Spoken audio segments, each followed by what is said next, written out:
Alors, nous allons terminer cette série de cours sur le coude par des exemples de manœuvres dynamiques.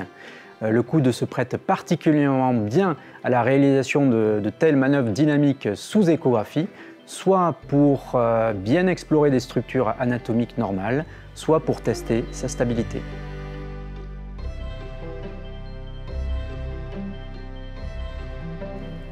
La première manœuvre dont je vais vous parler va permettre de mettre en évidence la rotation de la cupule radiale au niveau de l'articulation radio-ulnaire proximale.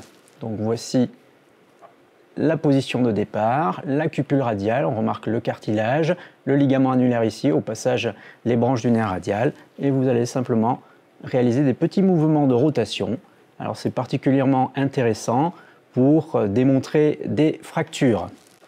Sur l'écran, vous allez voir apparaître un exemple de pathologie avec une petite structure linéaire hypoéchogène, et lors de la mobilisation, vous voyez bien que cette structure se mobilise et correspond à une fracture de la cupule.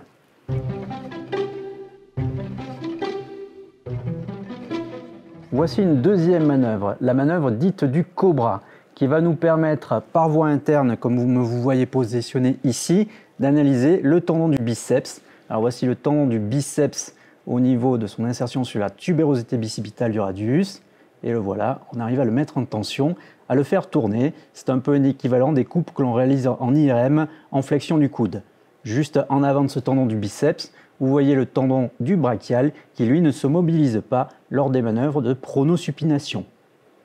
Cette manœuvre du cobra peut être également utilisée pour apprécier cette fois-ci la partie postérieure de l'articulation radio-ulnaire proximale. Vous voyez ici la rotation de la cupule radiale, le ligament annulaire et l'ulna. Ça peut être intéressant pour les séquelles d'entorse.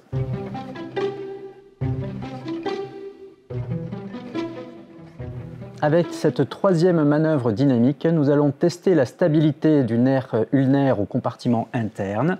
On part en relative extension, puis on va fléchir progressivement. Vous voyez votre triceps qui se tend, mais dans ce cas précis, le nerf reste bien stable en arrière de l'épicondyle médial.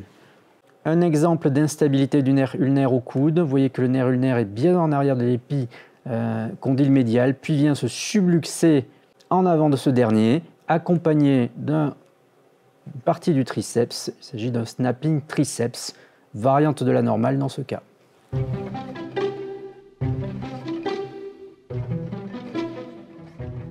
Nous allons maintenant tester de façon dynamique la stabilité du plan ligamentaire médial.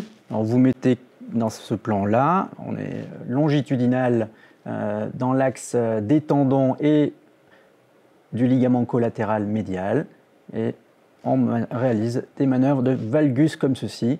Alors vous voyez que cette jeune patiente est assez laxe, on voit des micro-mouvements, mais qui sont ici tout à fait physiologiques. Un exemple d'instabilité médiale du coude avec, lors des manœuvres de valgus forcé, le bâillement que l'on voit bien ici. Il s'agissait d'une judocate aux multiples antécédents d'entorse du compartiment interne.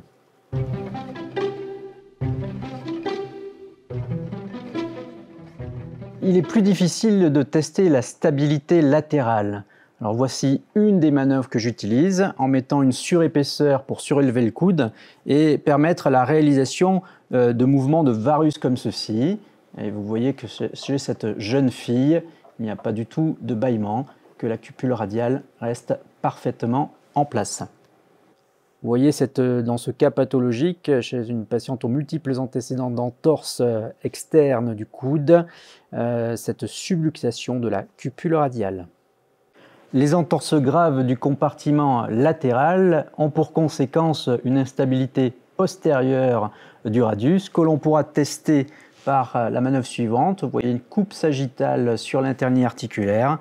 Votre pouce va appuyer sur le radius et essayer de subluxer la cupule radiale et le radius vers le bas. Vous voyez qu'ici, c'est parfaitement stable, mais dans l'exemple que vous allez avoir maintenant sur l'écran, qui est pathologique, cette subluxation est notable.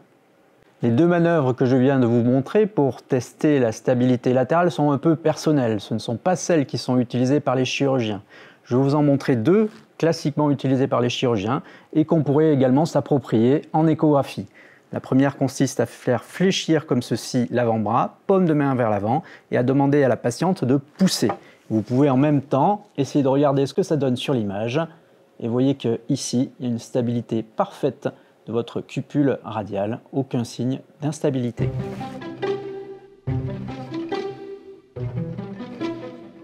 Autre manœuvre classique des chirurgiens, on demande au patient de s'appuyer sur les rebords de son fauteuil ou de sa chaise et d'essayer de se soulever, de se lever. Donc ça provoque souvent des douleurs et des instabilités chez les patients instables. Et là, vous avez l'avantage de pouvoir explorer la patiente en latéral, en postérieur, mais également en antérieur.